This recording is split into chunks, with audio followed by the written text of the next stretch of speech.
Hello, good evening. Today, the 5th of May, 2024. My name is Jeffrey Zembo to present Camnet Television main news. The top stories in the news tonight: crocodile attack claims life of a 24-year-old man in CHIAWA district. UCA vows to outdo ruling UPND with strategic measures. Economist warns of looming price surge amid fuel and electricity tariff hikes. In international news, Chad goes to polls to vote for a new president. And in sports news, Real Madrid clinches record-extending 36th Spanish league title. These are more stories coming up shortly after the break.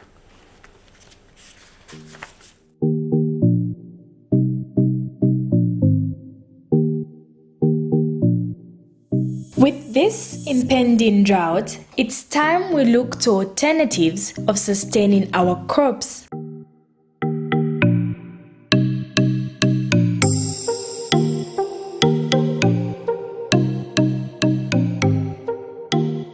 We as ISDP are promoting irrigation and water harvesting as the solution to challenges posed by climate change.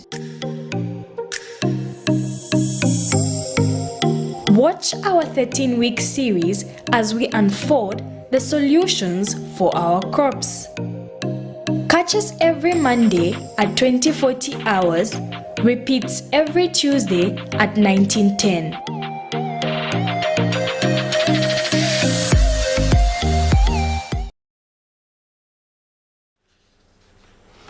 Hello again, the news in detail.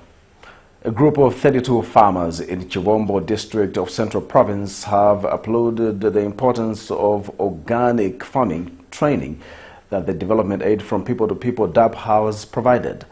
Lead farmer Moses Kapanda explains that the main goal of the training is to encourage small farmers to adopt farming practices that are both diverse and capable of withstanding the impacts of climate change. And DAP Young Farmers Club project manager Isaac Siwale mentioned that the club currently comprises 518 members with 230 females and 288 males. Here's a report. Young Farmers Club is a project under the Development Aid from People to People DAP. The project is located in Kembe town of Chiwambo district and has a total of 518 farmers aged between 18 and 30. Mr. Siwale, the project manager, says Young Farmers Club was started to erase the idea that young people must always move to the city to look for greener pastures. He says the club is trying to inculcate to the local community that through agriculture one can earn a living. Farmers aged from 18 to 28 that are doing farming, and the objective of this project is to uplift to the standard of livelihood of the Young Farmers Club. We have in total about 518 farmers that we are working with. 230 they are females, 288 are males. In this program we are doing general agriculture, entrepreneurship, and also just to see how do they get sustained so that they stay where they are. And lead farmer Moses Kapande at the Kembe Gardens says the initiative by DAP to train young people has changed the livelihood of many in the area. Poyambo titandiza ba DAP project banamba first na not trainer banakwera first as a training banaona kairi ma members kuno my youths benzo peze kache mu load bena ngubaenda check moba vija voenda che baenda che basobera vija vibena kumutu so pamene banaanganira ba DAP bebere I think we project ya ma gardens tikaipeleka kukembe kuja I think inga balance never mene wanabwerera tinakumana ku National Assembly office kuja batita na the youths bambo ti trainer after training kunapita che 1 month batiretera ko seeds osiana lepu cabbage onion Chinese batiretera vonse na chani vonse banatiretera so wamene banatiretera banachita che boost poyambira. Among the 518 farmers, 230 are female, and some of the women found on site explain how the Young Farmers Club has impacted their lives.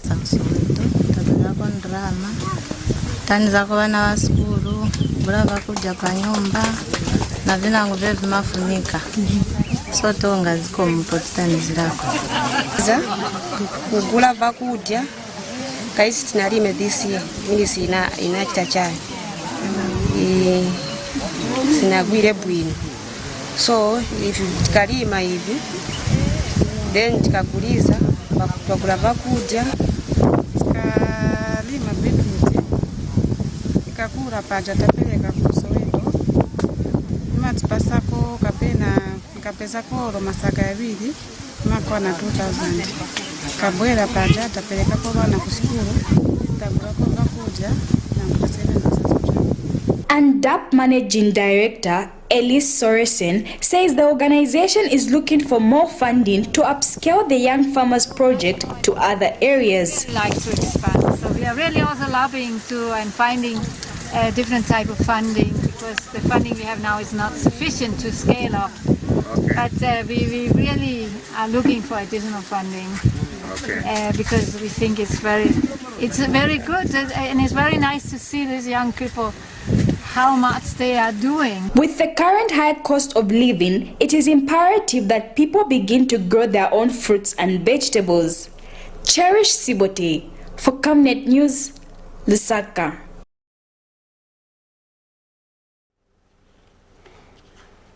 The Disability Rights Watch has charged that the current political landscape in Zambia is not hospitable for persons with disabilities. In an interview with Camnet News, Disability Rights Watch Executive Director Wamundila Waliyura says the continued discrimination of the persons with disabilities face, especially when aspiring for public office, is disheartening. Mr. Waliyura has urged political parties to create a more inclusive environment for persons with disabilities to occupy influential positions in politics. Here's a report.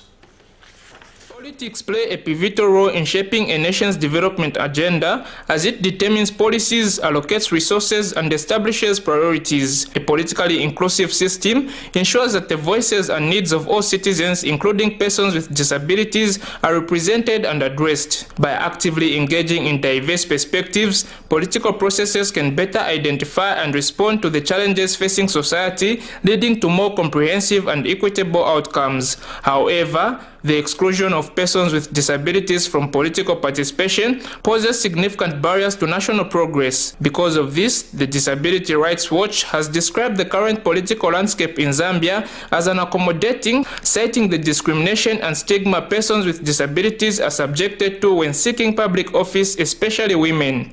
Disability Rights Watch observes that there is still a lot of discrimination going on in as far as the participation of persons with disabilities in public and political life. We say there's still a lot of discrimination on many grounds which we observe under our political and public life participation work which we've been doing in the past 5 to 6 years. We see that political parties themselves are not yet ready to adopt or nominate persons with disabilities on various positions, either within their political party systems and structures or nomination for political positions. Like Mr. Waliyura has since urged political parties in the country to create an accommodating environment within the parties to allow persons with disabilities to participate in politics. We've seen the president taking steps in appointing different persons with disabilities to different commissions. That is not adequate. We would like to see persons with disabilities being promoted within the structures of the government. We've got a lot of persons with disabilities who've got qualifications academically and professionally, but we don't see them being promoted to positions of directors within the ministries, the permanent secretaries within the ministries, and at the end we want to see a few ministers and members of parliament within the system. On the other hand, as Disability Rights Watch, we want to urge all persons with disabilities, including women with disabilities, to be assertive so that their skills, their power, their talent is brought afore and in the open. Chanda Mwango for Camnet News in Lusaka.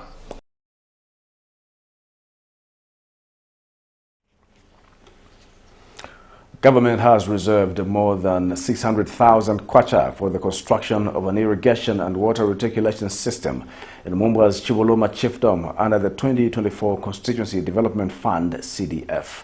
Speaking when he commissioned a 1x3 classroom block at Mayovu Community School in Temple area of Chief Chibuluma, Mumba Central Member of Parliament Credo Nanjua says the water system projects will be used as pilot projects for the development of future similar projects. And Chief Chibuluma of the Ila people of Mumba district has appealed to parents not to delegate their responsibilities of their children to the government under the guise of free education. More in this report. Mumba's Chibuluma Chiefdom to have an irrigation and water reticulation system. Speaking when he commissioned a 1x3 classroom block at Mayovu Community School in Temple area of Chief Chibuluma, Mumba Central Member of Parliament Credo Nanjua says the water systems will be enough to cater for at least 50 villages and households that would engage into smallholding agriculture and gardening in the view of the drought that affected much of the crop production in the area. 24 Constituency Development Fund. 2024 CDF. As a constituency, we have thought of creating water schemes in 3 chiefdoms. A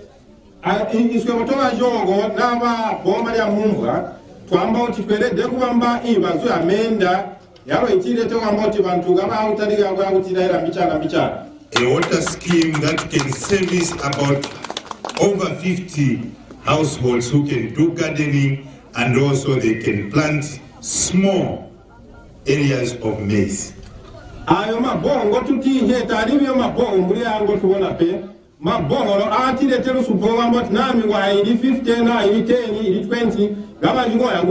Mr. Njua adds that government through the Food Reserve Agency starting next week would distribute at least 500 by 50 kg bags of white maize in the Chibuluma Chiefdom as relief food to the vulnerable families. Your Highness, relief food has started being distributed in Mumba Parliament. Meanwhile, Chief Chibuluma of the Ila people of Mumba has commended government for the newly constructed school infrastructure and appealed to parents to take keen interest in the education of their children in order to create a strong national human resource foundation.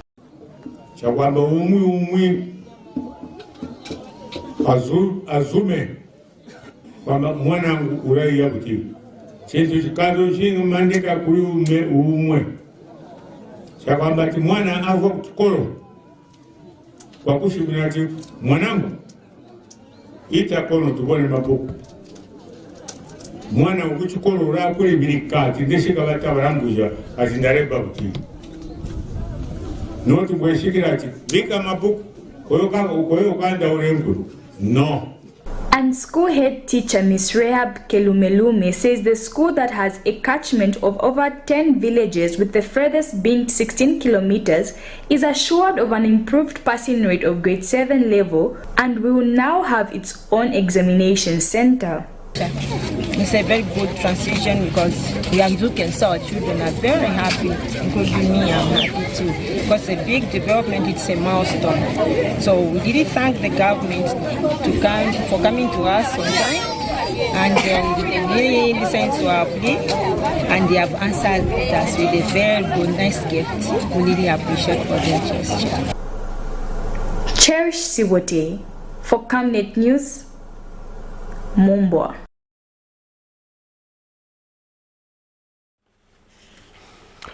Transparency International Zambia, TIZ, has advised law enforcement agencies in the country to avoid demonstrating dedication to combating corruption only when there is a change in government.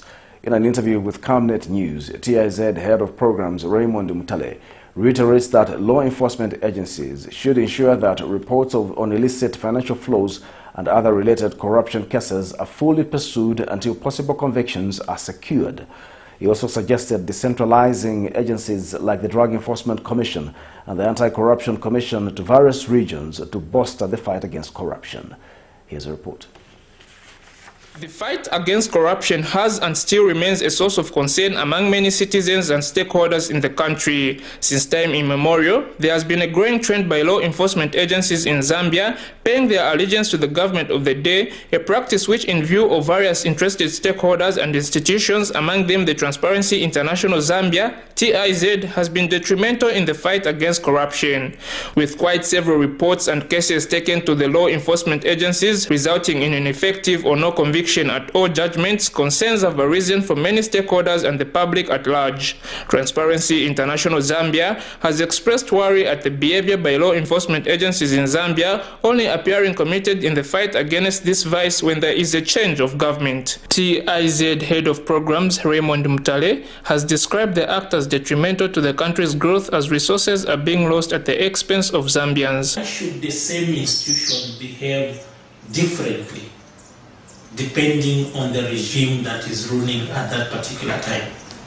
Systemically, it means that we have a problem. We have to deal with this issue, a legacy issue of loyalty, a legacy issue of patronage. Why should the law enforcement agencies appear to be active when there is change of government? I think we need to break that. We need to ensure that governance institutions, law enforcement institutions are consistent, regardless of which government comes into office. Mr. Mutale has further called for the strengthening of law enforcement agencies in the country by decentralizing law enforcement institutions across the country to increase their capacity to combat corruption. To strengthen the systems. And by strengthening the systems, we are looking at institutional strengthening. What are the facets that make up these law enforcement agencies? How much investment are we making into all these facets? For example, do we have anti-corruption commission, drug enforcement commission in each and every district of this country? The answer is no. That gives you an idea of the incapacity of these law enforcement agencies to effectively fight, corruption, fight financial crimes. Government should consider decentralizing these institutions for us to effectively deal with these problems. He has since expressed worry at the low conviction rate despite the many cases that have been reported to the law enforcement agencies, which has caused the public to lose confidence in them. We are still grappling with the minimum numbers of actual convictions. So we receive, for example, I think that period, I stand to be corrected, ACC received way over 200 reports. Out of those, I think, if I'm not mistaken, between 15 and 20% of those cases graduated into cases that should be taken to court. Out of those that graduated to be taken to court, less than 10% were successful convictions in court. What does that tell you about how prepared we are to investigate these issues? Because it's only when we thoroughly investigate these issues that we are going to secure a positive conviction. Chanda Mwango for Camnet News in Osaka.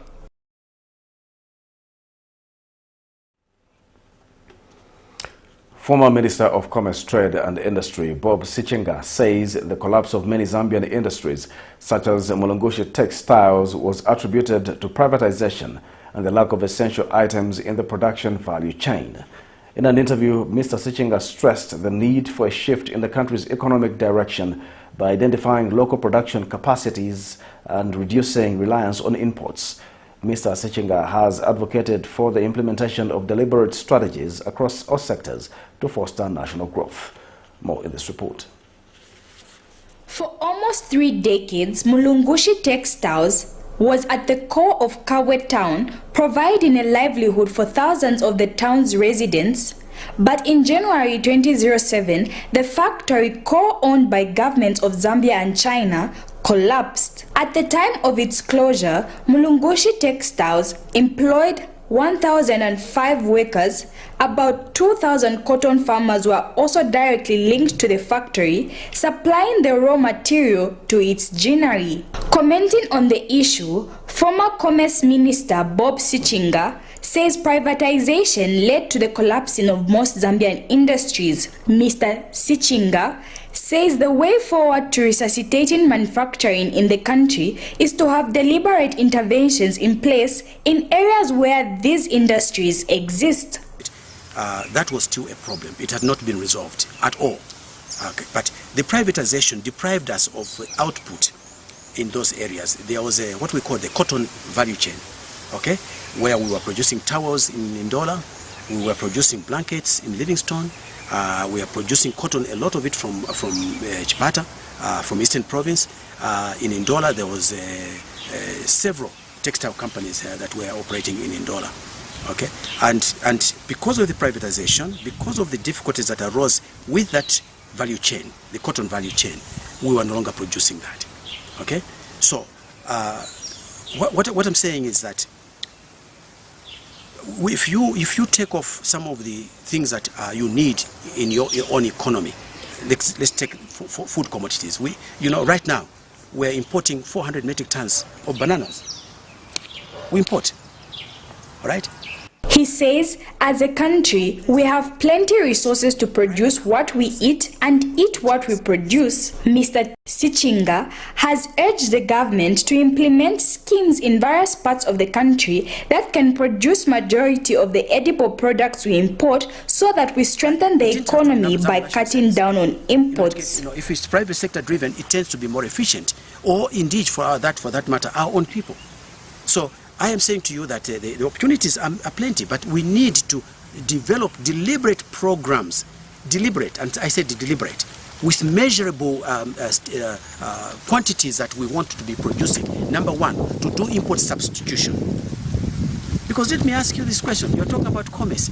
How much money do we spend importing alcohol, Vinduk, Jameson, and all this, but we fail to import medicines for the children in hospitals?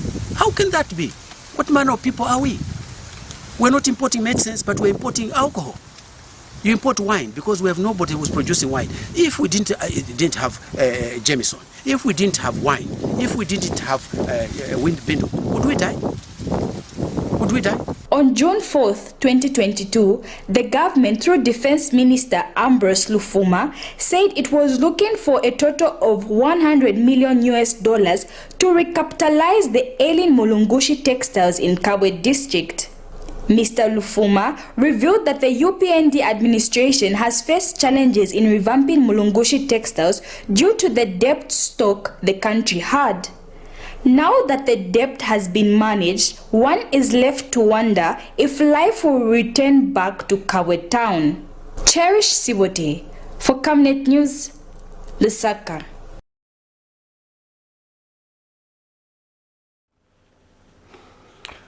Governance expert Brebna Changala has urged President Hakainde Hichilema to engage in a dialogue with chiefs of Northern Province after allegedly publicly embarrassing them during his remarks in Chinsali.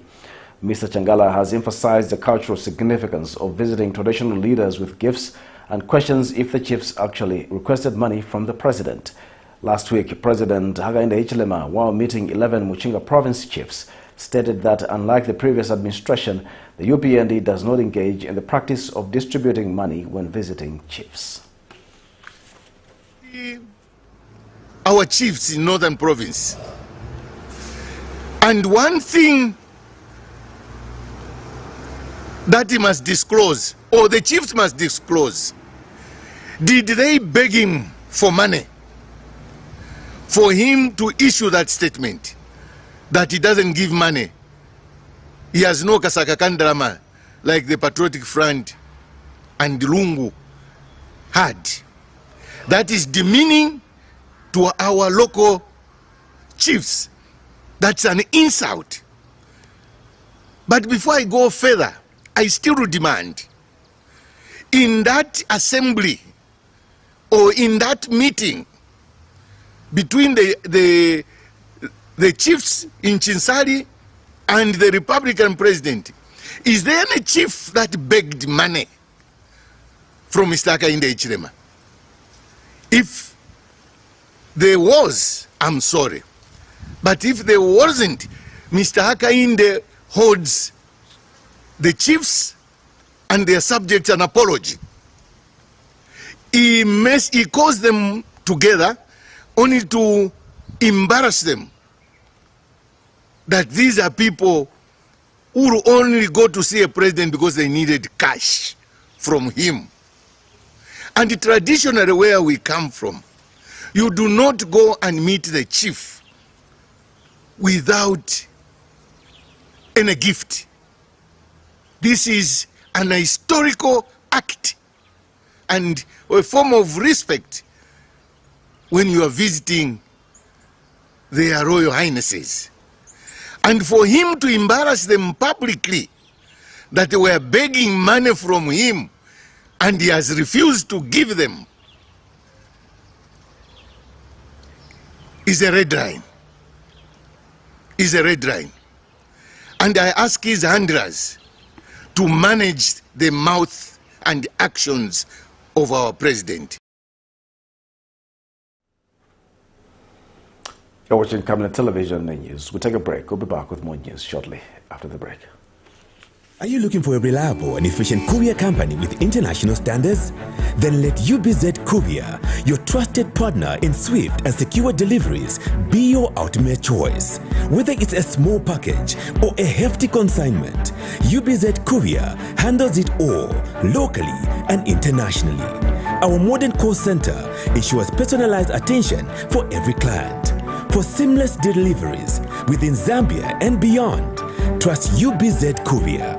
Call us now on +260-763-062-680 or visit us at plot number 15 Mwapona Road, Woodlands, Lusaka, Zambia. UBZ Courier, a world-class brand that can be trusted. Potatoes, the unsung heroes of flavor. From crispy chips to creamy mash, potatoes are the versatile superstars of your kitchen. Grown with love by our dedicated workforce drawn from around the community of Palavana. Savenda Farm's commitment is to see to it that we have potatoes that are grown right, healthy, big and tasty. For that quick fix or big celebration or that meal that brings family together, top chefs rely on the Savenda potato to create culinary masterpieces. And for others, it's that icebreaker to a delightful conversation. So, embrace the magic of Savenda potatoes. They're not just a side dish, they're the heart and soul of your kitchen. Savenda, save nations, develop Africa.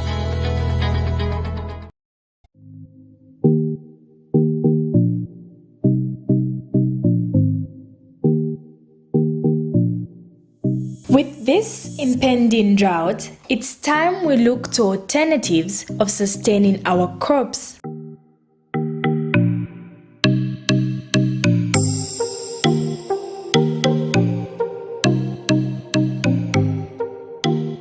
We as ISDP are promoting irrigation and water harvesting as the solution to challenges posed by climate change.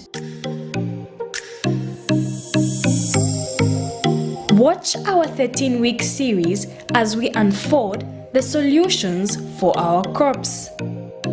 Catch us every Monday at 2040 hours, repeats every Tuesday at 1910.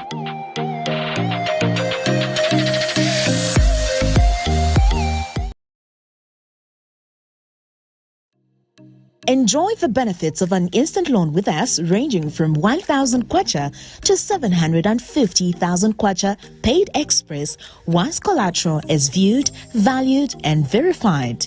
Call us on 0763 595 359 or 0779 432 993. Classified Financial Express, here as your financial friend.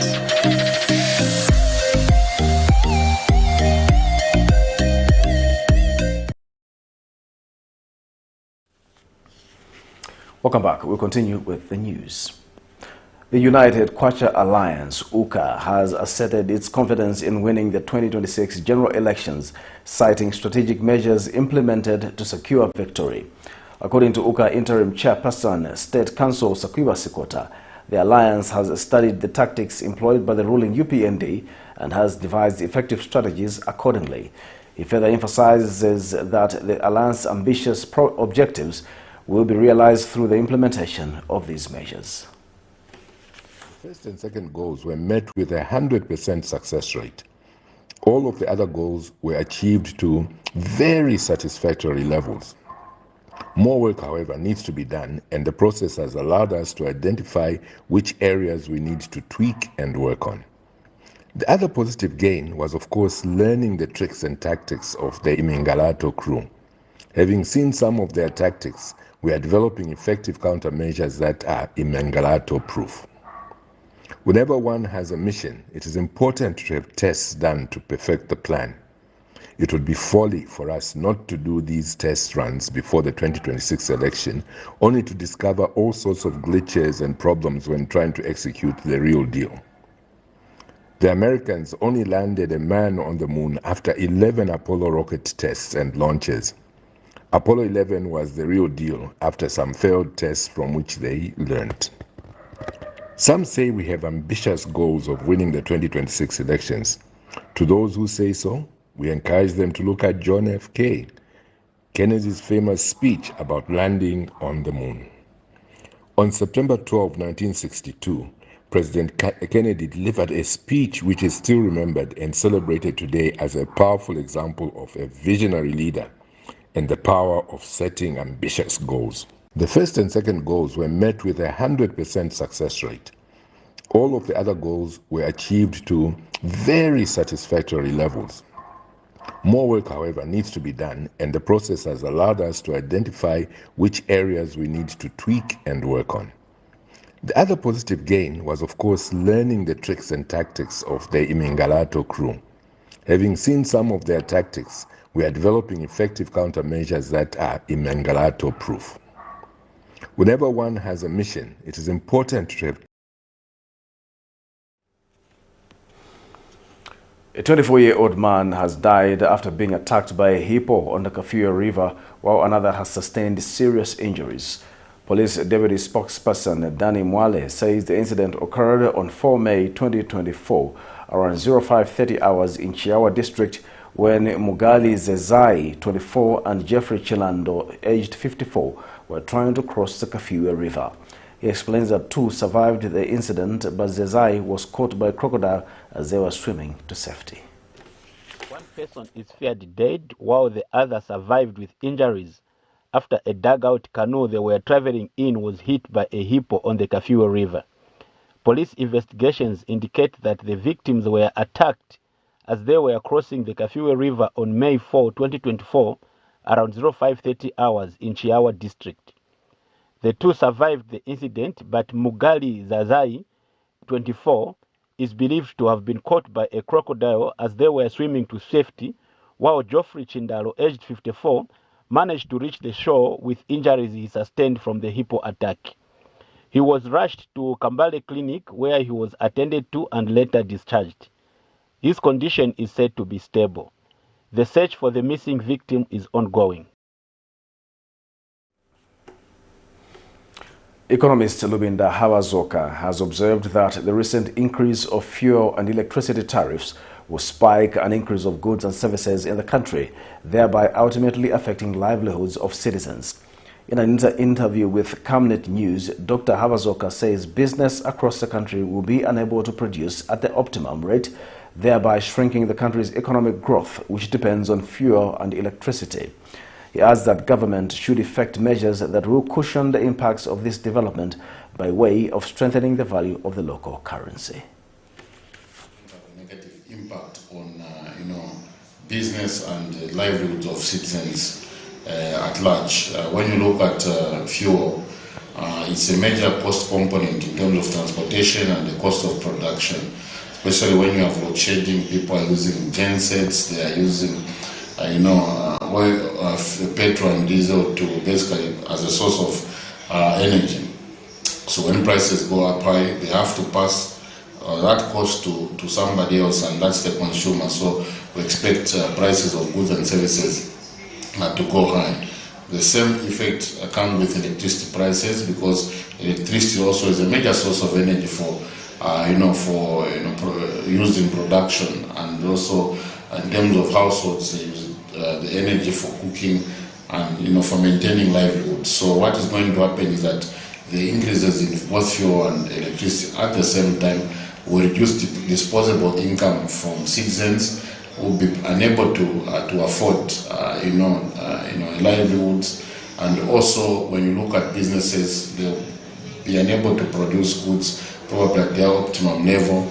When they increase prices up high, not everybody will be able to afford, so demand for goods and services will reduce, which has a risk in the near future to even shrink or undermine economic development in the country.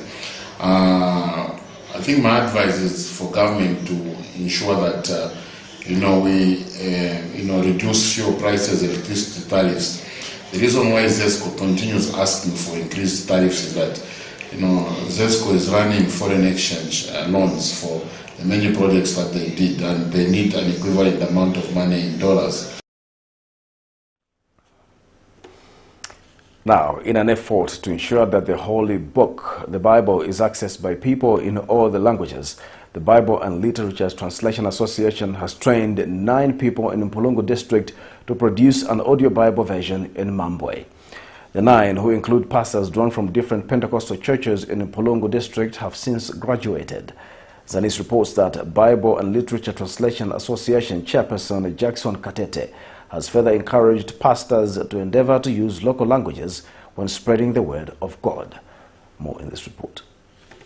The Bible and Literature Translation Association has been translating the Bible and other religious literature in local languages. The association has since held a graduation ceremony for people who were trained as translators in Mpulungu. Previously, the translation of the scriptures were done by the missionaries. They come and settle here and begin to translate the word of God into our own language. The translation, of course, from a student is not as perfect as it would be for the owners of the land.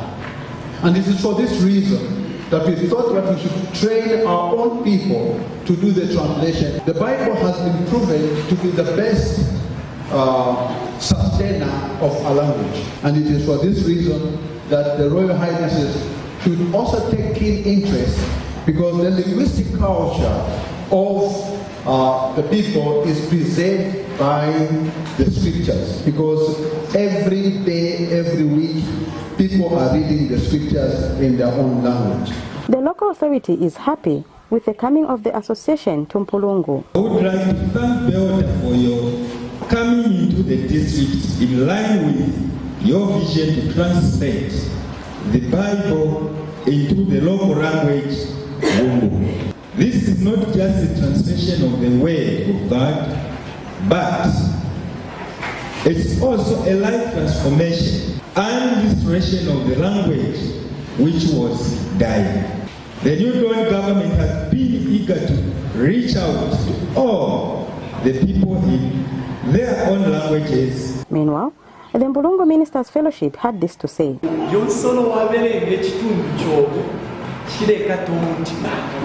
Sona palichi tulefaya totela sana kubakalamba abakubyuta nokutontoganya kutila batuletereko disco. Christine Zelu reporting for Zanis in Mpulungu.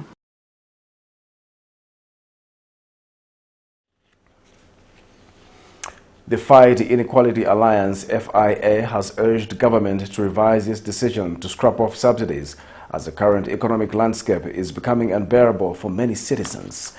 FIA Zambia National Coordinator Mputa Ngalande has described the removal of subsidies and subsequent increases in fuel prices and electricity tariffs as an inconvenience to small-medium enterprises, SMEs. He adds that small businesses, especially those whose operations are reliant on electricity, are already grappling with load shedding, and as such, the further rise in prices of the commodities fosters inequality among them. Mr. Ngalande further states that government should implement policies that address the challenges the Zambian people are facing, as opposed to subjecting them to further increases. In 2021, government scrapped off subsidies on fuel prices. we need to pay more on transport because subsidies were removed on transport, and we saw the increase of fuel. Also, now we need to pay more for electricity, and as Fight Inequality Alliance would love to urge the authorities to reconsider these policies and make sure that we implement policies that speak to cushioning the citizen, and that is the major responsibility of the government. The responsibility of the government is that the government must be able to give a breathing space to citizens, to cushion the citizens with the crises that are happening, economic crisis that we are experiencing. Those on the front lines of inequality must be protected, and so we appeal to government that these tariff are the removal or the increase of ZESCO tariffs is that it is pushing our people into more poverty, more inequality.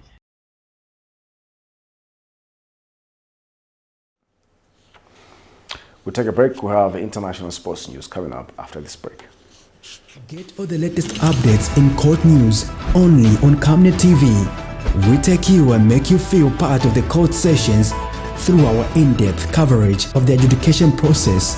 Get informed on those who have been arrested, delayed and denied the police bond or bail victims, persons taking plea, court adjournments, verdicts, and those administration issues in the judiciary. Camnet TV is on channel 274 on DSTV, channel 25 on GoTV, and find us on channel 106 on Topstar. You can also follow and give us a like on our social media platforms. Camnet TV, not just another channel. Water is life. Each drop counts and each must be cherished. Our tried and tested product meets all international standards.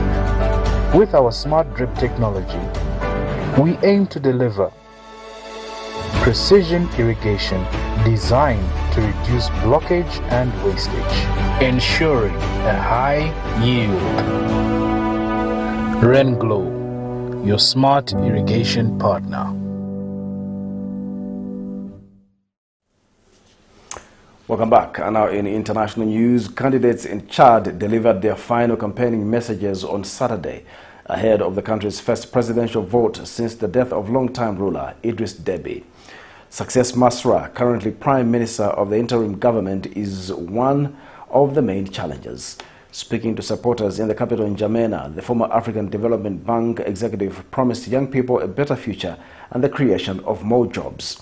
A minimum package of dignity in his program includes an ambitious 5-year plan to create 200,000 jobs, divided equally between the private and public sectors. Here's a roundup of international news for more. Candidates in Chad's presidential poll delivered their final campaigning messages on Saturday ahead of Monday's vote. Success Masra, currently Prime Minister of the interim government, is one of the main challengers. Speaking to his supporters in the capital in N'Djamena, he promised young people a better future. We would like to live in a country at peace and reconciled. So the victory on the horizon is not that of one side against another, but that of all the people of Chad. The victory of the hope of peace, the victory of an enthusiastic future over a difficult past. Elsewhere in the city, the country's interim president, General Mohammed Idriss Déby Itno, often called Midi, was also addressing supporters. He seized power 3 years ago after his father Idriss Déby was killed, and it is widely believed he will win the election. Déby is backed by a broad coalition of political parties and civil society groups. With just a few hours to go before the polls, there's no match, because with our candidate we've already made 100% success of the election. No candidate can match our candidate, the Midi champion.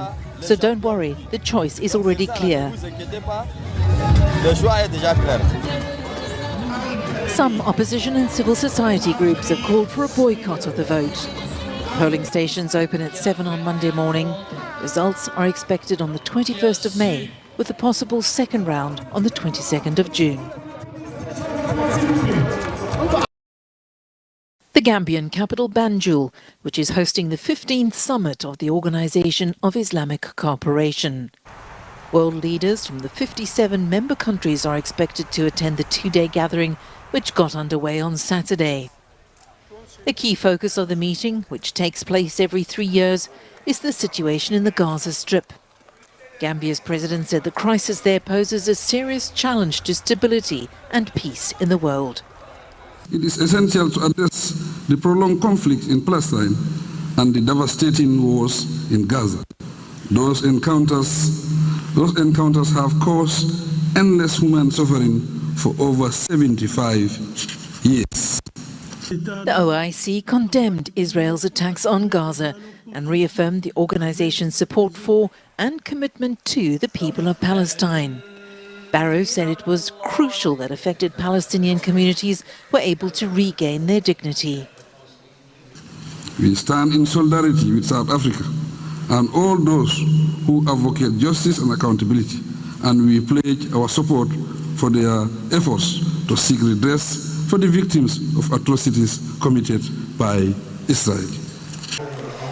Also on the agenda is Gambia's case at the International Court of Justice on behalf of the OIC against Myanmar for its treatment of the predominantly Muslim Rohingya ethnic minority.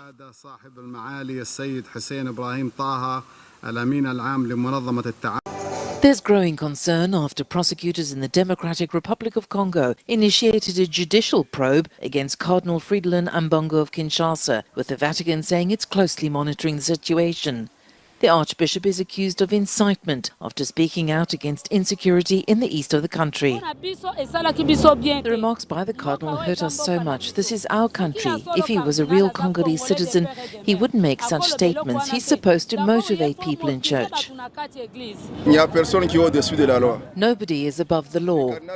The Cardinal is a clergy. He has his status.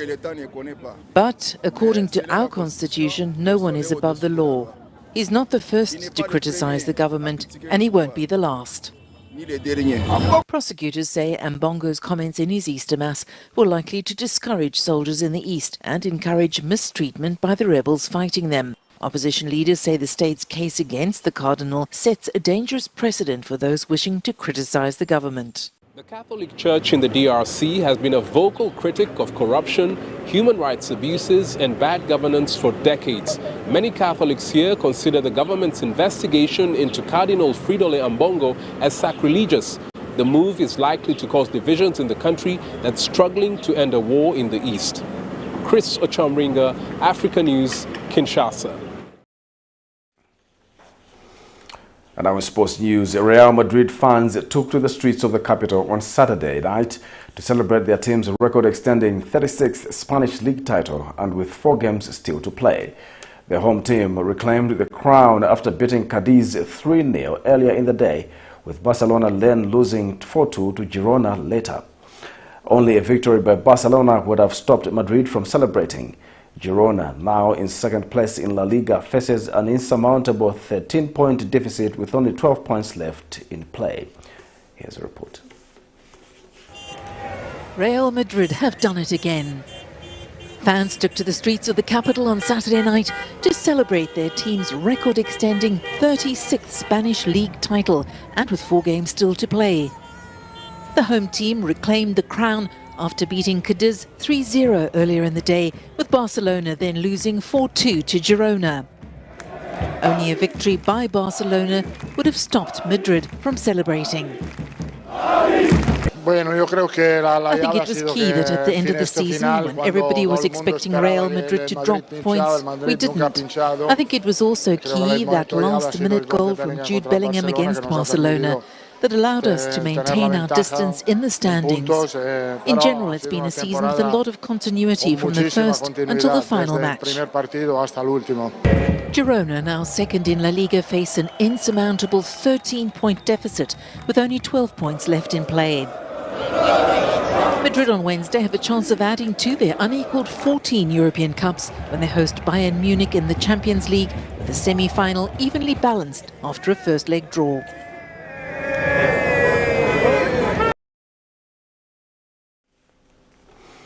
To to end Camnet television main news. The top stories once again. Crocodile attack claims life of 24-year-old man in CHIAWA district. UCA vows to outdo ruling UPND with strategic measures. Economist warns of looming price surge amid fuel and electricity tariff hikes. In international news, Chad goes to the polls to vote for a new president.